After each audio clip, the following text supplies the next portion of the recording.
تیر کھانے والا حسرت. اس لیے ہر انقلاب کی بنیاد جناب علی اصغر ہے. اور سورہ حسین کیوں کہتے ہیں؟ سورہ حسین اس لیے کہتے ہیں کیونکہ اس سورہ کی ابتدا حسین کی صبح سے ہوئی اور نفس مطمئنہ پر جا کر تمام ہو گیا. اس لیے اسے سورہ حسین بھی کہتے ہیں.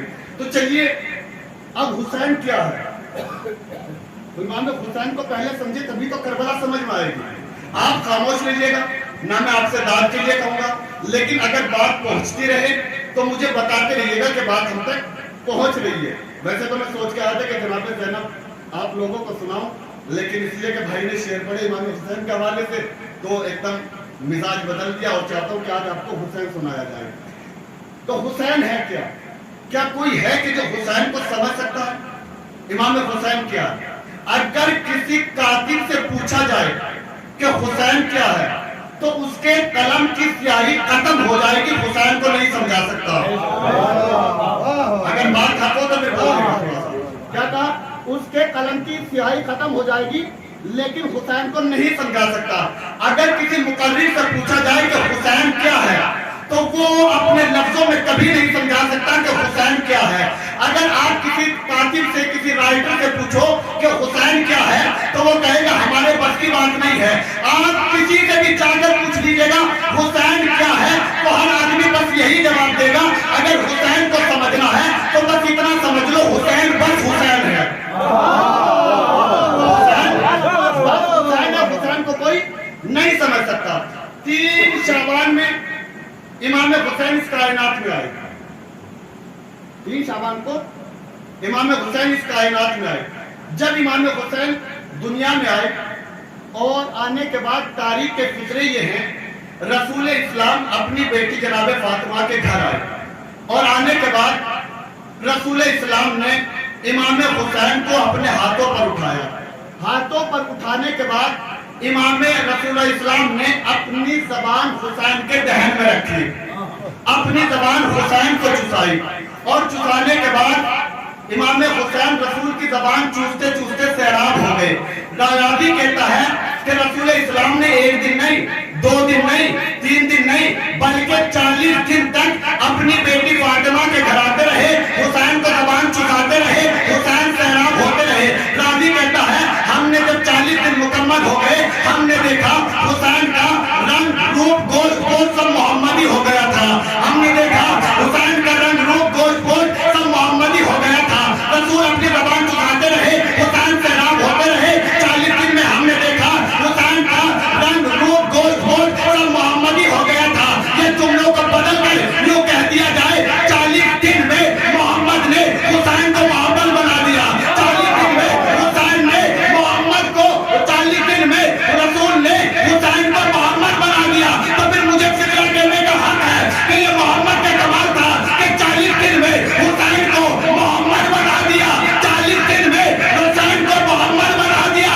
لیکن یہ حسین کا کمال تھا کہ 18 سال میں اکبر کو محمد بنا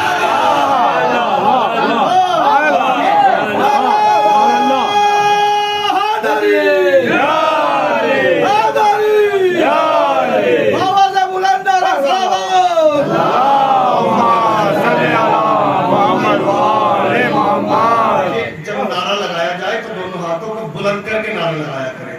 اس لیے کہ ہم نے علی کو سقیفہ سے نہیں پایا ہے, ہم نے غدیر سے پایا. اور غدیر کے میدان میں رسول نے علی کو دونوں ہاتھوں پر بلند کر کے کہا تھا من کنت مولا ہو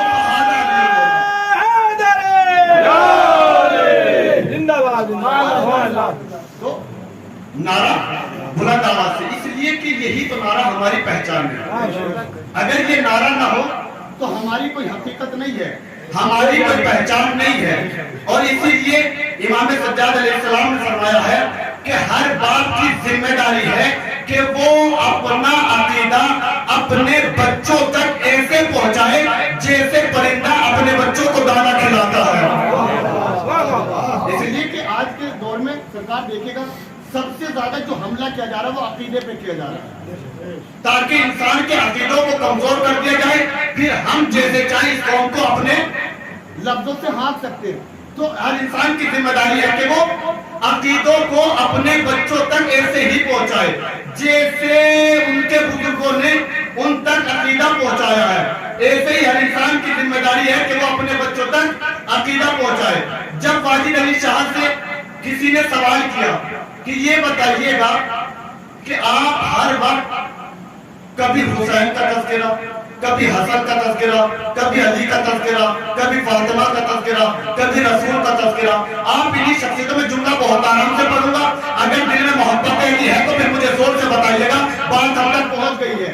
تو وہ کہتے ہیں کہ جب لوگوں نے ان سے کہا کہ آپ ہر وقت کبھی حسن کا تذکرہ، کبھی حسین کا، کبھی فاطمہ کا، یعنی اہل بیت اطہار کا آپ تذکرہ کرتے رہتے ہو، کبھی فلاں کا تذکرہ، کبھی فلاں کا تذکرہ، کبھی فلاں کا تذکرہ، ان کے تذکرے بھی کیا کرے، ان کی فضیلتیں بھی بیان کیا کرے۔ انہوں نے کہا میں آپ کو ایک مثال دیتا ہوں، میرے سوال کا جواب دے دیجیے گا، اسی میں آپ کے سوال کا جواب ہے۔ وہ کہتے ہیں یہ بتائیے گا اگر کوئی انسان گھر سے یہاں تک کھانا کھا کر آ جائے اور کوئی انسان اسے ایک لقمہ کھلائے اور وہ لقمہ کھا لے تو کیا ہوگا؟ تو اس نے کہا کیسی بات کرتے ہیں، اگر کوئی انسان یہاں تک کھانا کھا لے اور کوئی اسے ایک لقمہ کھلا دے تو اسے الٹی ہو جائے گی، اسے کیا ہو جائے گی؟ تو فوراً واجد علی شاہ نے تیور کو بدلا اور بدلنے کے بعد کہا ہمیں جب 14 کی محبت یہاں تک ہو۔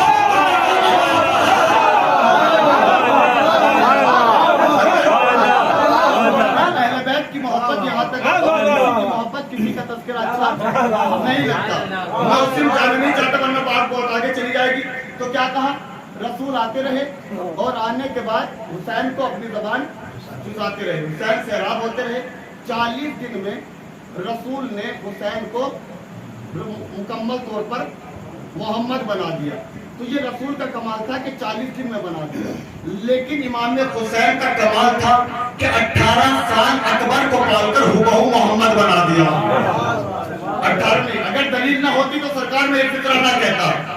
18 سال پال کر جناب علی اکبر کو ہبہو محمد بنا دیا، ہبہو محمد بنا دیا۔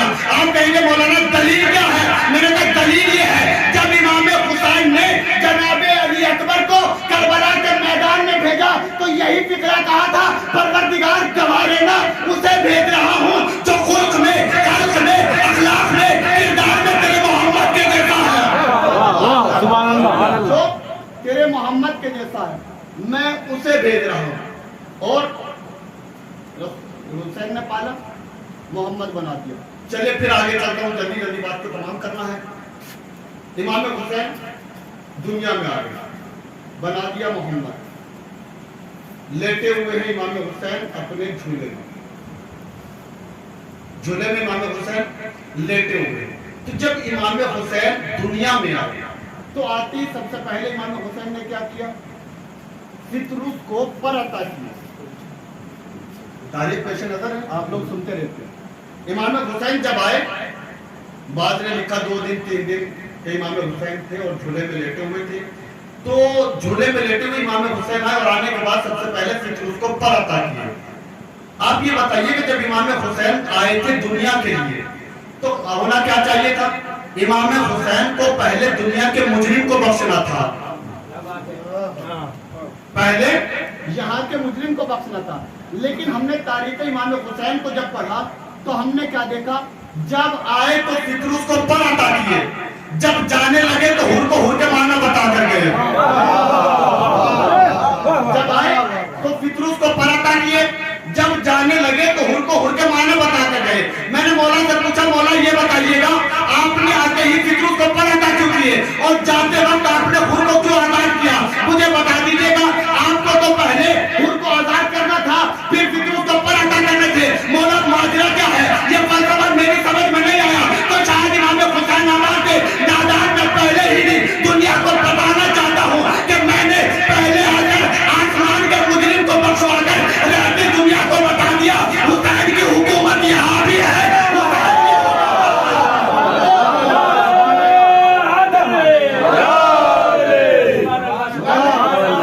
پہلے ہی دن آ کر آسمان کے مجرم کو بخش کر رہتی دنیا کو بتا دیا حسین کی حکومت یہاں بھی ہے، حسین کی حکومت وہاں بھی ہے۔ مولا پتا کیسے چلے آپ کی حکومت یہاں بھی ہے، آپ کی حکومت وہاں بھی ہے؟ اس لیے کہ یہ مجمع پڑھا لکھا ہے تو مجھ سے سوال کرے گا مولانا خطابت کی جوش میں منوا کر چلے گئے اور کوئی دلیل آپ کے پاس ہے نہیں. مولا پتہ کیسے چلے گا کہ آپ کے حکومت وہاں پہ ہے؟ امام حسین نے کہا میری زندگی کو پڑھو. جب زندگی پڑھو گے تو سمجھ میں آتا چلا جائے گا کہ میری حکومت وہاں بھی ہے یہاں بھی ہے. مولا پتہ کیسا چلے؟ کہا دیکھ لینا میں عید کے روز جنت سے لباس منگا کر بتاؤں گا حسین کی حکومت وہاں بھی ہے. عید کے روز جنت سے لباس منگا کر بتاؤں گا میری حکومت وہاں بھی ہے.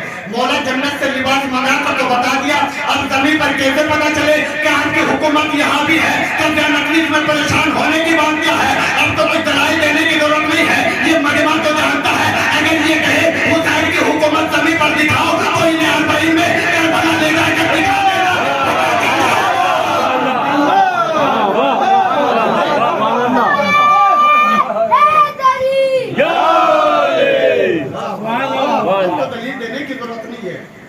انہیں کربلا لے کر چلے جانا, پتا چل جائے گا کہ حسین کی حکومت یہاں بھی ہے. وقت نہیں ہے میرے پاس کہ میں لفظوں کی تشریح کروں, بہت جلدی بات. حسین آ گئے جھولے میں, فطر اس کو پر عطا کیا, جانے لگے تو ہر کو ہر کے مانا بتا. امام حسین کی زندگی بڑھتی رہی, آگے چلتے رہی, آ گئی اس لیے کہ امام حسین جب 9 ہجری آئی, 9 ہجری میں کیا ہوا؟ مباہلہ. 9 ہجری میں مباہلہ ہوا. مباہلہ ہوا کیوں؟ کا اس لیے کہ عیسائی رسول کے پاس آتے تھے اور آ کر دلیلیں دیتے تھے کہ جناب عیسیٰ اللہ کے بیٹے ہیں. رسول اسلام نے قرآن کی آیتیں احادیث انہیں سنائی, یہ نہیں مانی, ہر ڈرنی کر رہے. اللہ نے جبرائیل کو بھیجا اور بھیجنے کے بعد کہا میرے حبیب یہ ایسے ماننے والے نہیں ہیں, ان سے کہو اگر اپنے دعوے میں سچے ہیں تو آؤ ہم سے مباہلہ کرو. تم اپنی بیٹیوں کو لے کر آؤ, ہم اپنی بیٹیوں کو لے کر آتے ہیں. تم اپنے نفسوں کو لے کر آؤ, ہم اپنے نفسوں کو لے کر آتے ہیں. تو ان سے بتا دو انہیں یہ اپنوں کو لے کر آئے, ہم اپنوں کو لے کر آئے. مباہلہ ہوا کون سی ہجری میں؟ 9 ہجری میں مباہلہ ہوا. امام حسین اس دنیا میں کب آئے؟ 3 شعبان سن 4 ہجری میں امام حسین آئے. یعنی جب مباہلہ ہو رہا تھا تو امام حسین کی عمر کتنی تھی؟ 5 سال. ہاں جی یاد رکھیے گا, پھر میں آپ سے سوال کر رہا ہوں. اب جب رسول اسلام نے انہیں کہہ دیا اگر تم ہماری دلائی نہیں مانتے تو ایسا کرو ہم سے مباہلہ کر لو, اور مباہلے میں ہوگا یہ جو جھوٹا ہوگا اس پہ خدا کی لعنت ہوگی, اس پہ خدا کی لعنت ہوگی. تاریخ کہتے جب یہ آیت آئی, نماز مغرب کا وقت تھا, رسول اسلام مسجد میں تھے, اور مسجد میں جب یہ آیت نازل ہوئی تو کچھ لوگ رسول اسلام کے پاس آئے, اب مجھے لہجہ پردار چاہیے, بات پہنچ جائے تو مجھے بتا دیجیے گا. تاریخ کہتی ہے جب یہ آیت نازل ہوئی کچھ بڑے صحابی اپنے آپ کو صدیق لکھنے والے رسول کے قریب آئے اور آنے کے بعد کہنے لگے یا رسول اللہ کل مباہلے میں ہم بھی آپ کے ساتھ چلنا چاہتے ہیں, ہم بھی مباہلے میں آپ کے ساتھ چلیں گے, میری طرف دیکھتے رہیے گا, ہم بھی آپ کے ساتھ چلیں گے. رسول مسجد سے باہر آئے, تمام صحابیوں نے رسول کو گھیرا, درمیان میں رسول کھڑے تھے, چاروں طرف صحابی کھڑے تھے. اب جیسے انہوں نے کہا یا رسول اللہ کل ہم بھی آپ کے ساتھ مباہلے میں چلیں گے, ہم بھی آپ کے ہمراہ مباہلے میں چلیں گے. تاریخ کہتی ہے رسول نے نگاہوں کو جھکایا اور نگاہوں کو جھکانے کے بعد کہا جسے چلنا ہے چلے, واپس وہی آئے گا جو سچا ہوگا. جسے چلنا ہے چلے, واپس وہی آئے گا جو سچا ہوگا, جو سچا ہوگا. میری سمجھ میں سرکار یہی بات نہیں آئی جب وہ اتنے بڑے صدیق تھے تو مباہلے میں گئے کیوں نہیں؟ تو پھر مباہلے میں گئے کیوں نہیں؟ بھائی رسول نے یہی تو کہا جو سچا ہوگا وہ چلے, جو جھوٹا ہوگا. اب اس کے بعد وقت معین ہوا, مباہلہ کب ہوگا؟ اذان صبح سے لے کر سورج کے طلوع ہونے کے درمیان میں مباہلہ ہوگا. اب عیسائی اپنا قافلہ لے کر پہنچ گئے مباہلے کی جگہ, اور جب یہ پہنچے تو انہوں نے ایک شخص کو کھجور کے درخت پہ بٹھایا, اور بٹھانے کے بعد اس سے کہا دیکھو محمد اپنے ہمراہ کسے کسے لے کر آتے ہیں, اپنے ہمراہ کسے کسے لے کر آتے ہیں. اب وہ درخت کے اوپر بیٹھا ہوا کھجور کے درخت کے اوپر دیکھ رہا. جب اس نے دیکھا کہ رسول اپنے ساتھ اب چکے, اللہ کا رسول ہے, تو سوچ رہے تھے 250 300 500 آدمی ہمراہ ہوں گے, رسول اتنا قافلہ لے کر آئیں گے. اب اس نے دیکھا, دیکھنے کے بعد نیچے آیا, کب پریشان ہونے کی ضرورت نہیں ہے, رسول اپنے ساتھ زیادہ قافلہ لے کر نہیں آ رہے بلکہ 5 افراد لے کر آ رہے ہیں. بہت آسانی سے کیا کہا, رسول اپنے ساتھ 5 افراد لے کر مباہلہ ہوا. آپ مجھے یہ بتائیے گا مباہلے میں ہم نے جب بھی ہسٹری کو پڑھا ہمیں ادھر والوں کا تذکرہ تو ملا, ادھر والوں کا تذکرہ نہیں ملا. ہمیں آپ اٹھا کے مجھے بتا دیجئے گا, اگر پورے مجمع سے میں دعوے کا ساتھ کہہ رہا ہوں, مجھے بتا دیجئے گا کہ عیسائیوں کے درمیان میں سے فلاں آئے تھے, فلاں آئے تھے, فلاں آئے تھے, فلاں آئے تھے, کسی کا نام مجھے بتا دیجئے گا کہ یہ آئے تھے. لیکن ہم نے جب ادھر والوں کی پڑھا تو ہمیں پتا چلا محمد آئے تھے, علی آئے تھے, فاطمہ آئے تھے, حسین آئے تھے. بھئی یہ معاملہ کیا ہے؟ ادھر والوں کا تذکرہ ملتا نہیں, ادھر والوں کا تذکرہ ملتا ہے. تو تاریخ نے ہمیں ایک بات تو بتا دی, جو حق پر ہوتا ہے تذکرہ ان کے بعد ان کے ملتے ہیں. اب یہ آئے, آنے کے بعد انہوں نے جیسے ہی آتے ہوئے چہروں کو دیکھا, انہوں نے کہا مباہلہ نہیں کریں گے. میں نے کہا بھئی مباہلہ کیوں نہیں کرو گے؟ ابھی کوئی آیت نہیں پڑھی, حدیث نہیں پڑھی, زبان کو جنبش نہیں دی, کچھ نہیں کہا, تم کہہ رہے ہو ہم نہیں مباہلہ کریں گے. میں نے کہا بھئی مباہلہ کرو, تم نے بلایا ہے مباہلے کے لیے تو مباہلہ تو ہونا چاہیے. اب اپنی دلیلیں دو, بتاؤ جناب عیسیٰ کے اللہ کے بیٹے ہیں, یا پھر ان کی دلیلیں سنو. کہ مولانا کیسی بات کرتے ہو, ہم ان سے مباہلہ نہیں کر سکتے. میں نے کہا مباہلہ کیوں نہیں کر سکتے؟ وجہ کیا ہے؟ کہ مولانا ابھی آپ نہیں سمجھے, ہمیں ایک بات تو پتا چل گئی, مباہلے میں میدان میں اگر انسان اپنوں کو لے کر آئے وہ سچا ہوتا ہے, اگر اپنوں کو لے کر آئے وہ سچا ہوتا ہے. آپ بھی نہیں سمجھے, کربلا میں امام حسین اپنوں کو اسی لیے لائے تھے, مباہلے میں بھی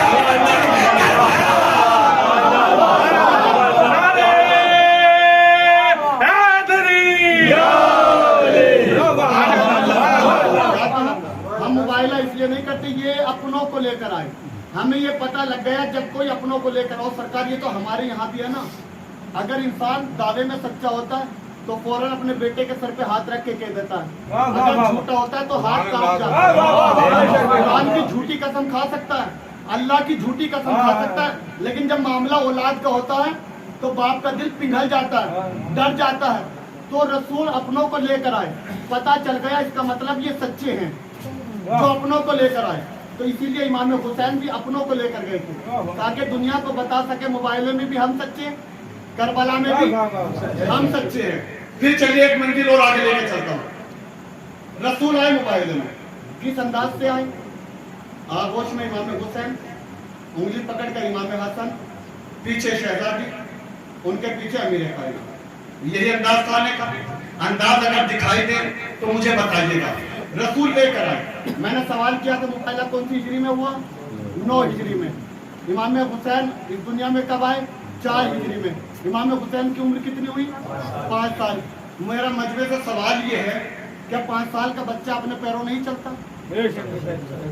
اگر بات نہیں ہو تو پھر کیا چلتا ہے کہ نہیں چلتا؟ تو جب رسول اسلام نے امام حسن کی انگلی پکڑی ہوئی تھی تو امام حسین کی انگلی پکڑ کر دونوں کو لے کر چلے آتے. حسین کو آغوش میں اٹھایا کیوں ہے؟ جب امام حسن انگلی پکڑ کر چل رہے تھے تو رسول اسلام کو کیا چاہیے تھا؟ امام حسین کی بھی انگلی پکڑنی چاہیے تھی, لیکن حسین کو آغوش میں اٹھایا, حسن کی انگلی کو پکڑا. وجہ کیا ہے؟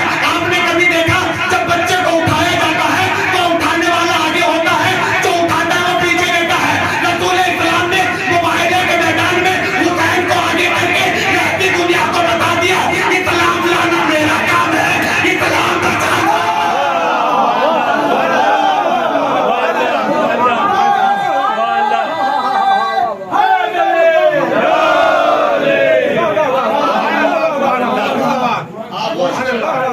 آگے حسین کو رکھ کر رہتی دنیا کو بتایا, اسلام لانا میرا کام ہے, اسلام بچانا حسین کا کام ہے. جب بھی وقت آئے گا یہ اسلام بچائے گا. چلیے پھر اور آگے کی منزل چلتے ہیں. چلیے گا, مباہلہ ہو گیا, پتہ لگ گیا سچے کون ہے جھوٹے کون ہے. امام حسین نے آتے فطرت کو پراتا کیے, جاتے ہوئے ہر کو ہر کے معنی بتا کر موقع دلیل بتائے ہر کیا ہے. اب آپ ایک فکرہ مجھے پڑھنا ہے, اگر بات پہنچائے تو مجھے بتائیے دنیا حسین کو سمجھے کیا. حسین ہے کیا؟ یہ سوال ذہن میں رکھیے گا. اگر یہ سوال ذہن سے نکل گیا تو پھر گفتگو میں مزہ نہیں آئے گا. حسین ہے کیا حسین کو کوئی سمجھ سکتا ہے؟ امام حسین کربلا کے میدان میں جنگ کرنے نہیں آئے تھے. مجھے عظمت امام حسین پڑھنی ہے، 2 فکریں پڑھوں گا اور یہیں سے انشاءاللہ رکھتے مسئلہ. کیا کہا؟ جنگ کرنے نہیں آئے تھے. اگر جنگ کرنے آتے تو پھر قافلہ سجا کر لے کر آتے، بکھیر کر نہیں آتے. اور امام آپ دیکھیں گا کربلا کے میدان میں ہر کسی کی شجاعت اپنی ایک الگ منزل لگتی ہے. آپ کو جناب علی اکبر کا حملہ بھی ملے گا. کبھی زندگی رہی تو میں آپ کو جناب علی اکبر کی جنگ، امام حسین کی جنگ، تمام جنگیں انشاءاللہ سناؤں گا. ابھی وقت میرے پاس نہیں ہے. مجھے صرف ایک مرحلہ پڑھنا ہے. کیا ہوا؟ جناب علی اکبر کی جنگ بھی ملے گی، مولا عباس کی جنگ بھی ملے گی، جناب قاسم کی. ہمارے یہاں پہ سرکار ایک بات کہی جاتی ہے، اگر انسان کو استاد کو پہچاننا ہے تو اس کے شاگرد کو دیکھ لو. شاگرد تو استاد کس منزل پر ہو. نہیں، پھر مثال بدل دیتا ہوں. رسول اسلام نے کیا کہا؟ بیٹا باپ کا آئینہ ہوتا ہے. بتا دو سر بیٹا اپنے باپ کا آئینہ ہوتا ہے. یعنی اگر انسان کو باپ کو پہچاننا ہے تو بیٹے کو دیکھ لو. بیٹا بتائے گا کہ باپ کی منزلت کیا ہے، باپ کا وقار کیا ہے، باپ کی منزلت کیا ہے. اب بھی میرا مجمع نہیں پہنچا. بھائی کربلا کے میدان میں ہر کسی کی جنگ ملے گی. اگر تمہیں پوچھنا چاہے مولانا یہ بتا دیجیے گا حسین کی شجاعت کیا ہے، حسین کی بہادری کیا ہے، حسین کا حملہ کیا ہے، تو میں ان سے اتنا ہی کہوں گا اگر حسین کی شجاعت کو دیکھنا ہے تو پہلے یہ دیکھ لو اصغر کی شجاعت کیا ہے. اگر دلیل قابل قبول ہو تو بولے گا. اگر تمہیں حسین کو سمجھنا ہے تو پہلے اصغر کو سمجھ لو. مولانا اصغر کیا ہے؟ میں نے کہا اتنا سمجھ لو جو 6 مہینے کی عمر میں 1.25 لاکھ نبیوں کی محنت بچا دے اسے اصغر کیا.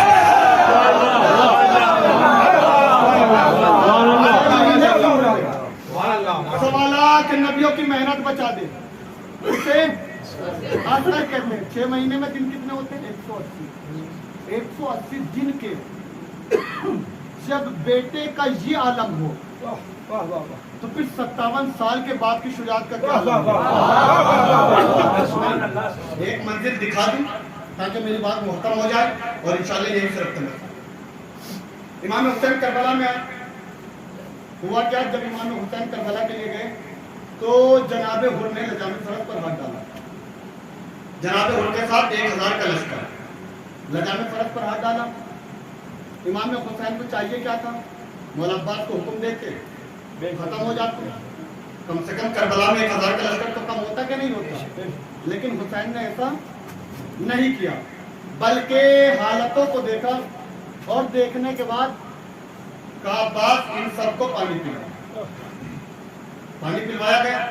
کتنا پانی حسین کے پاس ہوگا کہ 1000 افراد نے پانی پیا، ان کے گھوڑوں نے پانی پیا، ان کے پیروں پہ پانی ڈالا گیا. کتنا پانی ہوگا؟ جب حسین علم غیب رکھتے تھے تو حسین کو چاہیے کیا تھا؟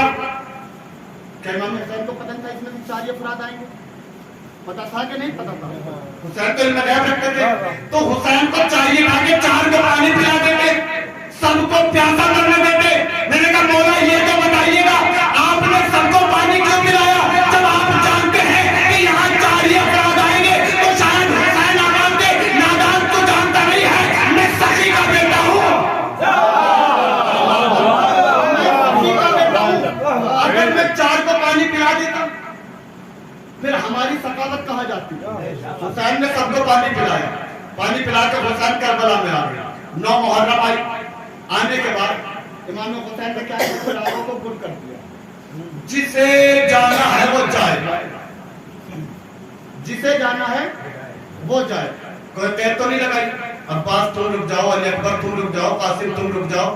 کلن حکم تھا جسے جانا ہے جائے. میں نے چراغوں کو گل کر دیا.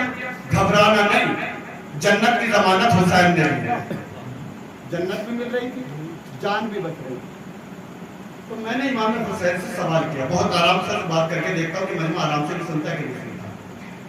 میں نے امام حسین سے سوال کیا، بولا مجھے یہ بتائیے گا ادھر تو یزید لشکر پہ لشکر بلا رہا ہے، فلاں کو خط، فلاں کو خط، فلاں کو خط، آ جاؤ آ جاؤ آ جاؤ آ جاؤ. آپ لشکر جو آپ کے پاس ایک تو کم افراد ہیں، آپ انہیں بھی بھیج رہے ہیں، جسے جانا ہے چلے جائے۔ مولا یہ بتائیے گا کہ آپ لشکر کو بھیج کیوں رہے ہیں، وہ لشکر کو بلا کیوں رہا ہے؟ اس کا مطلب بات دو صورتوں سے خالی نہیں ہے۔ مولا اس کا مطلب یہ ہے کہ یہ مولان کا لشکر آپ کی نگاہ میں کچھ نہیں ہے۔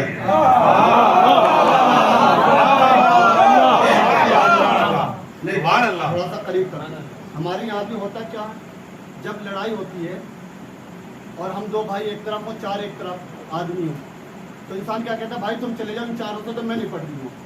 اس کا مطلب ان چاروں کی اوقات کچھ نہیں ہے نا، اگر ان میں کچھ ہوتا تو میں اپنے بھائی کو روکتا۔ یہ مزاج انسان کا اصول جنگ یہی ہے۔ تو حسین تو بھیج رہے ہیں، جسے جانا ہے چلا جائے۔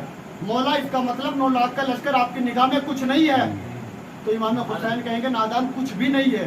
مولا دلیل کیا، مانو کیسے کہ یہ 9 لاکھ کا لشکر آپ کی نگاہ میں کچھ نہیں ہے؟ میں تو دیکھ رہا ہوں 9 لاکھ کا لشکر سامنے ہے، تو امام حسین آواز دیں گے نادان اب بھی نہیں سمجھا، ابھی چند لمحے پہلے میرا بیٹا سجاد گیا تھا، لشکر کا معائنہ کر کے آیا اور آنے کے بعد مجھ سے کہنے لگا بابا جان یہ 9 لاکھ کا لشکر تو کچھ بھی نہیں ہے۔ ایک طرف سے چچا عباس حملہ کریں گے، ایک طرف سے بھائی علی اکبر حملہ کریں گے، کل لشکر پر سجاد جائے گا اور چچا عباس گھبرانا نہیں، سجاد اپنے لشکر کو مار کر تمہاری مدد کے لیے آ جائے گا، سجاد اپنے لشکر کو مار کر تمہاری مدد کو آ جائے گا۔ اب بھی نہیں سمجھے، اب عزیز حسین کا بیٹا جنگ کے میدان میں عباس پر مددگار بن جائے۔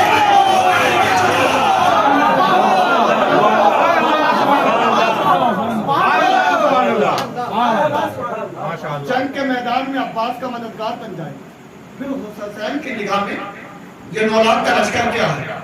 مولا آپ کی شجاعت کیا ہے، آپ کی بہادری کیا ہے کہ آپ دکھائیں گے؟ قضیہ نقل تاریخ کو پڑھتا رہے، دیکھ میں دکھانا چاہتا ہوں۔ مولا دکھائیے گا، جب آپ اتنے بڑے شجاع ہیں، اتنے بڑے بہادر ہیں، تو پھر آپ نے 2 محرم کو یہ حملہ کیوں نہیں کرتے؟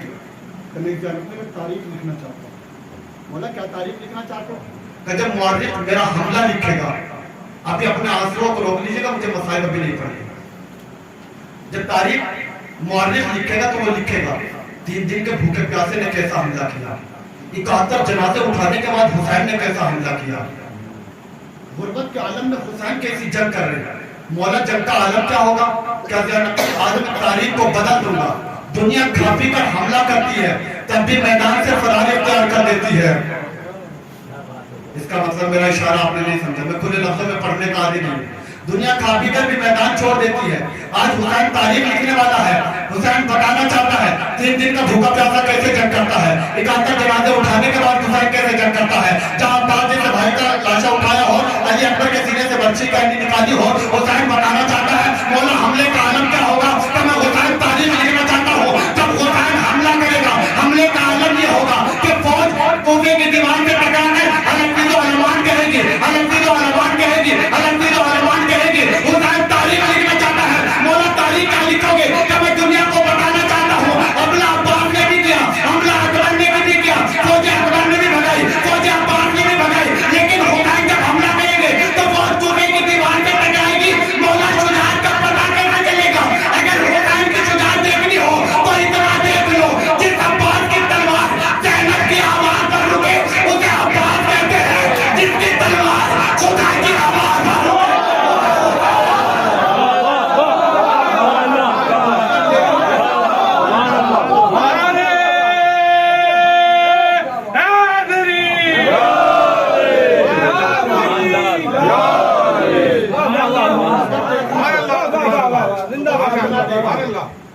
جس عباس کی تلوار زینب کی آواز پر رک جائے، زینب کی آواز پر جس کی تلوار رکے اسے عباس کہتے ہیں۔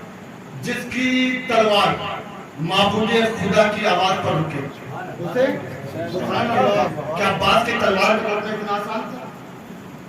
وقت ہے ایک بآواز بلند کر صلوات پڑھ رہے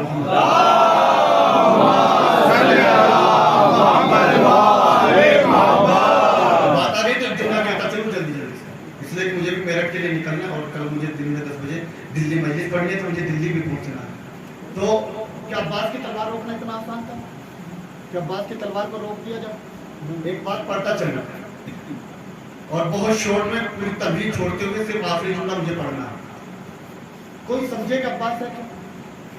دنیا حسین کو سمجھنے چاہیے، ابھی تو حسین کے غلام کو دنیا نہیں سمجھی۔ ابھی غلام حسین کو، اس لیے کہ کبھی ابوالفضل عباس نے اپنے آپ کو آقا نہیں کہلوایا. جب بھی کہا تو میں کہا کہ میں غلام حسین ہوں، میں غلام حسین ہوں، میں غلام حسین ہوں. تو دنیا غلام حسین کو تو پہلے سمجھے کہ حسین ہے کیا. اب عباس کی تلوار کو روکنا.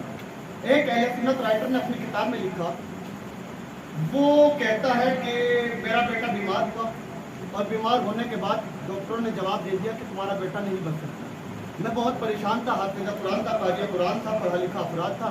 تو تاریخ کہتی ہے جب وہ پریشان ہوا تو وہ ایک دن گلیوں میں ٹہلتا ایک شیعہ سے ٹکرایا اور اس نے اس کی حالت کو دیکھا اور دیکھنے کے بعد کہا بھائی تم تو حافظ قرآن ہو، قاری قرآن ہو، پھر پریشان کیوں ہو؟ اس نے کہا پریشانی کا عالم کیا تمہیں بتاؤں، بس یہ سمجھ لیجیے کہ میرا بیٹا بہت زیادہ بیمار ہے، ڈاکٹروں نے منع کر دیا یہ بچ نہیں سکتا. اس نے کہا اگر میری بات مانے تو اتنا سمجھ لے کہ تم عباس کی نظر مانو تمہارا بیٹے کو شفا ہو جائے گی. اگر میں نے جملہ مائک سے ہٹ کے پڑھا تو اتنی جلدی اتنا آرام سے سننے کا نہیں تھا. کیا کہا؟ جنہوں نے عباس سے شفا لی ہے، میں یہ فکرہ ان کے لیے پڑھا اور اس جملے کا ثواب ان کے تمام محرومین کو ہے. تو کیا کہا کہ اگر تمہارے بیٹے کو بیمار ہے، بچنے کی امید نہیں ہے، تو تم ایسا کرو میرے کہنے سے عباس کی نظر مانو تمہارے بیٹے کو شفا ہو جائے گی. تاریخ کا یہی جملہ ہے کہ وہ ابھی اس سے گفتگو کر کے جب گھر پہنچا تو کیا دیکھا بیٹا پیروں پر چل رہا تھا. اس نے نظر عباس مانی، گھر پہنچا کیا دیکھا بیٹا اپنے پیروں پر چل رہا تھا، بیٹے کو شفا ہو گئی. اب یہ سوچنے لگا کہ یار یہ جس کی میں نے منت مانگی یہ ہے کون؟ عباس کو روکنا آسان نہیں تھا. یہ سوال ذہن میں رکھیے گا. تو یہ کون ہے جس کی میں نے منت مانی ہے؟ منت تو مان لی، اس کے بارے میں جانتا نہیں ہے. اور منت کیا مانی اس نے کہ اگر میرے بیٹے کو شفا ہو گئی تو اس کے بارے میں کتاب لکھوں کہ یہ شخصیت ہے کون. اب وہ کہتا ہے کہ میں سوچنے لگا، لوگوں کے پاس پہنچنے کے بعد میں نے لوگوں سے پوچھا یہ بتاؤ عباس کون ہے؟ کسی نے بتایا زہرا کا لال عباس ہے، کسی نے کہا حسین کا غلام عباس ہے، کسی نے کہا زینب کا ماجایا عباس ہے. وہ کہتا ہے کہ میں سنتا رہا میرے سمجھ میں نہیں آیا یہ بندہ ہے کون. وہ کہتا ہے کہ میں مصر پہنچا، اس لیے کہ اس وقت مصر میں سب سے بڑی لائبریری تھی. وہ کہتا ہے میں مصر پہنچا اور مصر جانے کے بعد میں نے اس بندے کے بارے میں پڑھنا شروع کیا یہ ہے کون. جب میں اس کی زندگی آخری فکرہ جیسے چاہے استقبال کر لیجیے گا، آپ کی مرضی چاہے. اگر یہ جملہ اتنا وزنی ہے کہ اپنی جگہ پر کھڑے ہو کر بھی پوری رات درد ہو رہے تو جملے کا حق ادا نہیں ہو سکتا. عباس کو سمجھے کہ عباس کی تلوار کا روکنا اتنا آسان نہیں تھا. سوال ذہن میں رکھے گا، جواب سن لیجیے گا. وہ کہتا ہے کہ میں مصر پہنچا اور پہنچنے کے بعد میں نے عباس کے بارے میں پڑھنا شروع کیا. پڑھتے جب اس نے اپنی کتاب کو لکھا، وہ اپنی کتاب میں تحریر کرتا ہے کہ پوری کائنات کے لوگوں کو سر سجود ہو کر خدا کی بارگاہ میں شکر ادا کرنا چاہیے. وہ سر پوچھا گیا شکر کیوں ادا کرنا چاہیے؟ وہ کہتا ہے اس لیے کہ عباس کو روکنا آسان نہیں تھا. جس مرحلے پر عباس کو روکا گیا، جتنی بار عباس کو روکا گیا، عباس کو نہیں روکا گیا بلکہ قیامت کو روکا گیا.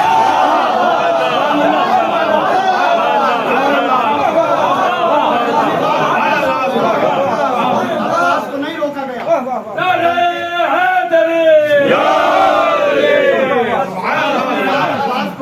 عباس کو نہیں روکا گیا بلکہ قیامت کو روکا گیا. زندگی رہی کبھی ابوالفضل عباس کی مکمل جنگ. اور میں اپنے مطالعے کے اعتبار سے بتاتا ہوں، میں ایک پورا سمسا مولا عباس پہ پڑھ سکتا ہوں. اتنا مطالعہ میرا مولا عباس کے حوالے سے ہے. زندگی رہی کبھی آپ کو انشاءاللہ سناؤں گا مکمل تفصیل کہ مولا عباس کی شجاعت ہے کیا. تو عباس کو روکنا آسان نہیں تھا. جتنی بار بھی روکا گیا اتنی بار عباس کو نہیں روکا گیا بلکہ قیامت کو روکا گیا. اور جملہ مائک سے ہٹ کر کہہ دو، آپ دیکھتا ہوں کیسے استقبال کرتے. قیامت 2 ہی مرتبہ رکی ہے، یا تو باپ کی یا تو بیٹے کی تلوار سے یا باپ کے اشارے پر.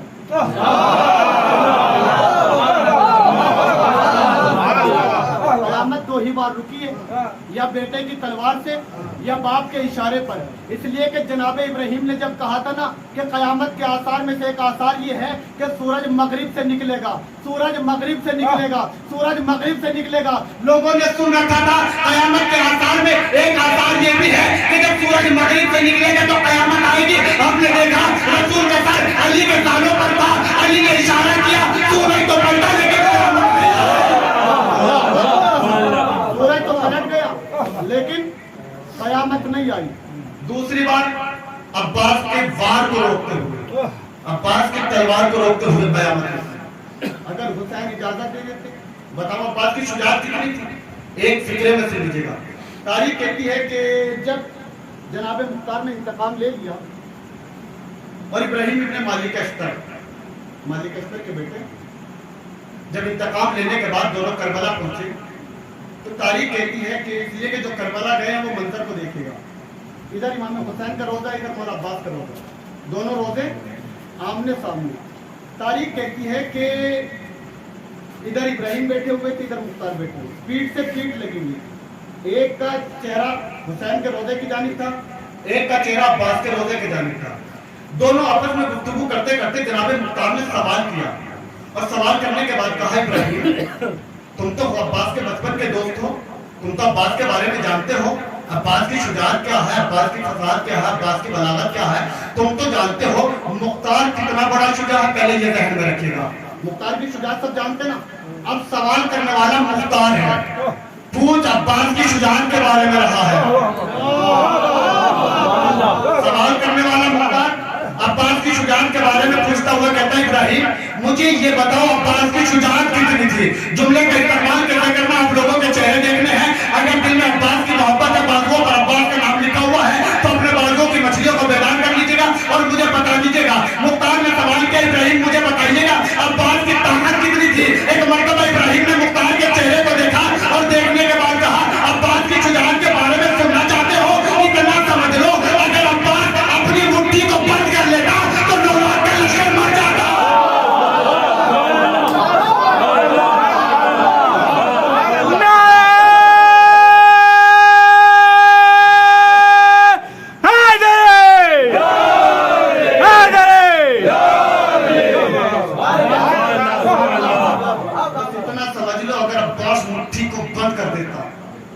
تو 9 لاکھ کا لشکر مر جاتا. اتنا بڑا شکر, اتنا بڑا بات جو لشکر حسین میں ہے, اور اس کے بعد بیویوں کے سروں سے چادریں چھین جائیں. خدا آپ کو کوئی غم نہ دے سوائے غم نصیب. اس لیے کہ رونے کے لیے صرف چند ایام بچے ہیں اور جی بھر کے شہزادی کو اس کے لال کا پوسا دے. اتنا بڑا شجاع, اتنا بڑا بہادر جس کے دل میں حسرت رہی ہو کہ حسین مجھے اجازت دے, جسے مانگا ہی کربلا کے لیے گیا ہو, جو ارمان تمنا دل میں رکھے ہوئے. حاضرداروں آپ رونے کے لیے مکمل آمادہ ہیں. تاریخ کہتی ہے جب جناب مختار انتقام لے چکے اور مختار کے سامنے ہرملا کو لایا گیا تو مختار نے ہرملا سے سوال کیا ہرملا یہ بتاؤ تم نے کربلا میں کیا کیا ہے. سنو گے دادا, دل پر ہاتھ رکھ کر سنیے گا, اس لیے کہ مجھ سے مصائب نہیں پڑھے جاتے. کیا کہا ہرملا یہ بتاؤ تم نے کربلا میں کیا کیا ہے. ہرملا نے کہا مختار سننا چاہتے ہو, میرے پاس 6 تیر تھے جو میں نے کربلا کے میدان میں چلائے. مختار نے پوچھا بتاؤ پہلا تیر کب چلایا. کہا میں نے پہلا تیر اس وقت چلایا جب عباس پانی لے کر خیمگاہ کی جانب جا رہے تھے. عباس کے دانتوں میں مشک دبی ہوئی تھی, میں نے پہلا تیر مشک سکینہ پر چلایا. جزاک اللہ, خدا آپ کو کوئی غم نہ دے سوائے غم مظلوم میں کر رہا ہے. میں نے پہلا تیر عباس کے مشک پر چلایا جب عباس خیمگاہ کی جانب جانا چاہتے تھے. تاریخ کہتی ہے اسے ایک مرتبہ مختار نے پوچھا ہرملا دوسرا تیر کب چلایا تھا. دارو صاحب اولاد کا مجمع, اگر برداشت کر سکتے تو کر لیجیے گا. کہ دوسرا تیر تم نے کب چلایا. کہ دوسرا تیر میں نے جب چلایا جب عباس کے بازو قلم ہو گئے تھے, عباس اپنے رہبار پر تھے, میں نے تیر کا نشانہ عباس کی آنکھ پر لگایا اور میں نے عباس کی آنکھ میں تیر مارا. جزاک اللہ دارو تصور کیجیے گا جب پلک کا بال ٹوٹ کر آنکھ میں چلا جاتا ہے, آپ نے دیکھا کتنی تکلیف ہوتی ہے. ارے جب تک بال آنکھ سے نہیں نکلتا انسان تڑپ جاتا ہے. ارے کوئی پوچھے عباس سے جس کی آنکھ میں تیر لگا ہو, عباس کے ہاتھ بھی نہ ہو. جزاک اللہ, خدا آپ کو کوئی غم نہ دے سوائے غم مظلوم میں کربلا کے. تاریخ کہتی ہے مختار نے پوچھا تیسرا تیر کب چلایا. کہ میں نے تیسرا تیر حسین کے 6 ماہ کے بچے پر چلایا. تیسرا تیر میں نے علی اصغر کی گردن پر لگایا. حاضر وہ مختار. تاریخ کہتی ہے جب مختار نے اتنا سنا مختار بے ہوش ہو کر زمین پر گر گئے، زمین پر گرے۔ جب مختار کے چہرے پر پانی ڈالا گیا تو مختار سے پوچھا، مختار یہ بتائیے گا کہ بے ہوش ہونے کی وجہ کیا تھی، یہ تڑپنے کی وجہ کیا تھی؟ تاریخ کہتی ہے جناب مختار نے جو جواب دیا قسم خدا کی، جناب مختار کہتے ہیں میں یہ سوچ رہا تھا زہرا کا لال کربلا کے میدان میں اتنا غریب ہو گیا تھا، زہرا کا لال کربلا کے میدان میں اتنا غریب ہو گیا تھا۔ حاضرانو جس کا باپ جیسا بھائی موجود ہو اس زینب کے سر سے ردا چھن جائے، اس زینب کے سر سے ردا چھن جائے۔ حاضرانو جب یہ قافلہ لٹا ہوا دربار شام میں آیا، دربار شام میں یہ قافلہ پہنچا اور پہنچنے کے بعد تاریخ کہتی ہے یزید کی زوجہ پردے میں لپٹی ہوئی کھڑی تھی، چاروں طرف سے پردہ لگا ہوا تھا۔ حمید ابن مسلم نے مقتل میں لکھا، وہ کہتا ہے کہ یزید کی زوجہ پردے میں تھی۔ جب یہ قافلہ آیا جناب زینب نے جناب ام کلثوم سے کہا، بہن ام کلثوم پہچانتی ہو یہ کون کھڑی ہے جن کے گھر سے پردہ چلا ہوا تھا؟ تصور کیجئے گا، پروردگار آپ کی ماں و بہنوں کو سلامت رکھے۔ تاریخ کہتی ہے ایک مرتبہ جناب زینب نے اشارہ کر کے کہا، بہن کلثوم پہچانتی ہو یہ پردے میں کون کھڑی ہوئی ہے؟ تاریخ کہتی ہے جناب کلثوم نے اسی طرح کہا، بہن زینب ارے جب سے عباس دنیا سے گیا ہے کلثوم کو مجھے نظر نہیں آتا، ارے میری دور کی بینائی کمزور ہو گئی ہے۔ زینب نے ایک مرتبہ طلب کر کہا، بہن کلثوم یہ وہی ہے ارے جسے ہم نے پردہ سکھایا تھا، یہ وہی ہے جسے ہم نے پردہ سکھایا تھا۔ حاضرانو تاریخ کہتی ہے ایک مرتبہ یزید کے زوجہ آئی، آنے کے بعد پوچھے یہ کون ہے؟ بتایا گیا آپ باجوں کا قافلہ ہے۔ تاریخ کہتی ہے یزید کی زوجہ جناب زینب سے مخاطب ہوئی اور مخاطب ہونے کے بعد سوال کرتی ہے، آپ کون ہو، کہاں سے آئی ہیں؟ جناب زینب نے بتایا ہم مدینے سے آئے ہیں۔ تاریخ کہتی ہے ابھی یزید کی زوجہ بیٹھی ہوئی تھی، بس مدینے کا نام سنا تھا تو کھڑی ہو گئی، اور کھڑی ہونے کے بعد پوچھا مدینے میں کہاں سے ہو؟ کہا ہم مدینے میں روضہ رسول کے قریب سے ہیں، ہم بنی ہاشم کے قافلے سے ہیں، ہم بنی ہاشم کے قافلے سے۔ ایک مرتبہ یزید کی زوجہ نے سوال کیا، بنی ہاشم کے قافلے سے ہو، کیا جانتے ہو وہاں پہ میرا آقا حسین رہتا ہے؟ جناب زینب نے پوچھا اور کسے جانتی ہو؟ کہ میرے حسین کے بھائی ہے جس کا نام عباس ہے جو وفاؤں کا بیٹا ہے۔ جناب زینب نے پوچھا اور کسے جانتی ہو؟ کہ میرے حسین کا ایک بیٹا ہے جس کا نام علی اکبر ہے جو شریع پیغمبر ہے، میرے حسین کا ایک بیٹا ہے جس کا نام علی اصغر ہے۔ تاریخ کہتی ہے جناب زینب سوال کرتی رہی، یزید کی زوجہ جواب دیتی رہی۔ ایک مرتبہ زینب نے طلب کر پوچھا کہ حسین کی بہنوں کے بارے میں نہیں پوچھو گے؟ بس اتنا سنا تھا، ارے یزید کی زوجہ تڑپ گئی، تڑپنے کے بعد کا بیوی ایسا نہ کہو، ارے یہ شرابی کا دربار ہے، میرے حسین کی بہنیں ارے پاکستانی کا داماد۔ تاریخ کہتی ہے بس اتنا سنا تھا، ارے زینب نے ایک مرتبہ بازوں کو الٹا، تو نے نہیں پہچانا میں تیری شہزادی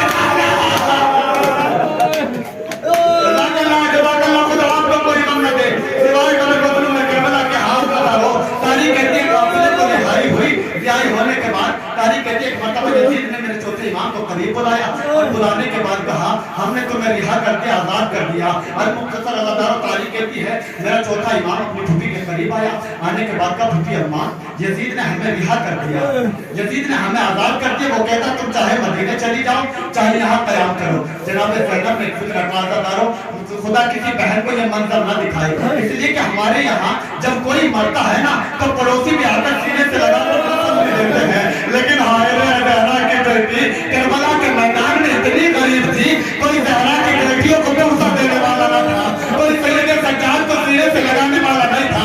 حاضرانو جناب زینب نے کہا بیٹا سید سجاد یزید سے جا کر کے خجرہ خالی کرا دے تاکہ زینب اپنے ماجرے کا ماتم کر سکے، اس لیے کہ زینب کو حسین پر رونے نہیں دیا گیا، کمرہ خالی کرایا گیا، فرش عزا بچھائی گئی۔ عزادارو تاریخ کہتی ہے فرش عزا کا بچھنا تھا، جناب زینب نے کہا بیٹا سجاد یزید سے جا کر کہہ دو ہمارے جو تبرکات لوٹے تھے انہیں لوٹا دے۔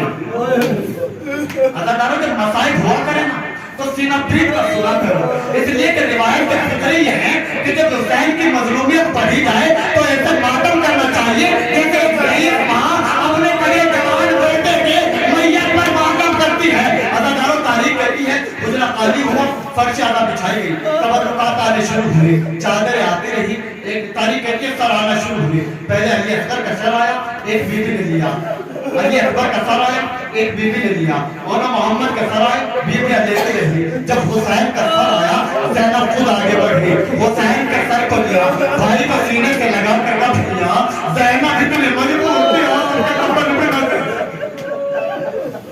بھیا زینب اتنے مجبور تھی آپ کے راجے کو کفن نہ دے سکی اے بھیا اگر زینب کے سر پر چادر ہوتی تو زینب اپنی چادر کا کفن دے دیتی ہمارا تاریخ کہتی ہے جب عباس کا سر آیا تو زینب نے ایک مرتبہ کہا بیٹا سجاد ہماری چادر دے دو لیکن میرا عباس ارے زینب کا ہوا کیا جزاک اللہ خدا آپ کو کوئی غم نہ دے تاریخ کہتی ہے ہزاروں یہ قافلہ چلنے کے لیے تیار ہوا ایک چھوٹی سی چادر تھی جناب زینب نے چادر کو لیا قبر سکینہ پر پہنچی اور جانے کے بعد کہا بیٹی سکینہ تمہیں بڑے ارمان تھی کہ ہم وطن چلے جائیں بیٹی سکینہ تم بار بار کہتے تھے پھوپھی اماں وطن کب جائے گے پھوپھی اماں سکینہ تو وطن جانے کی بڑی ارمان ہے اے بیٹا سکینہ ذرا لبن سے اٹھو ارے ہم وطن جا رہے ہیں ہمیں آزاد کر دیا گیا جس چادر کی تمہیں تمنا تھی وہ چادر میں مل گئی تاریخ کہتی ہے امین ابن مسلم نے مقتل میں لکھا کہ ایک مرتبہ امام سجاد نے اپنی پھوپھی اماں سے کہا پھوپھی اماں آپ چند گھنٹے کے لیے باہر چلے جائیے گا مجھے اپنی بہن سے گفتگو کرنی ہے تاریخ کہتی ہے امام سجاد قبر سکینہ کے قریب بیٹھ کے اداکاروں اگر سن سکتے ہو صاحب اولاد کا مجمع آپ کے گھر میں بھی بچیاں ہوں گی تاریخ کہتی ہے ایک مرتبہ امام سجاد قبر جناب سکینہ کے قریب بیٹھے اور بیٹھنے کے بعد کہا بہن سکینہ بابا سے شکایت نہ کرنا کہ میں کربلا سے لے کر کوفہ سے لے کر شام تک ننگے پیر چلی ہوں میرے پیروں میں چالے پڑ گئے تھے ان چالوں میں کانٹے تھے اے بیٹی اے بہن سکینہ ارے بابا سے شکایت نہ کرنا کہ بھیا سجاد مجھے آگوش میں نہ اٹھا سکا اے بہن سکینہ ارے تیرا بھائی بڑا مجبور تھا ہاتھوں میں لکڑیاں پاؤں میں بیڑیاں گلے میں آدھا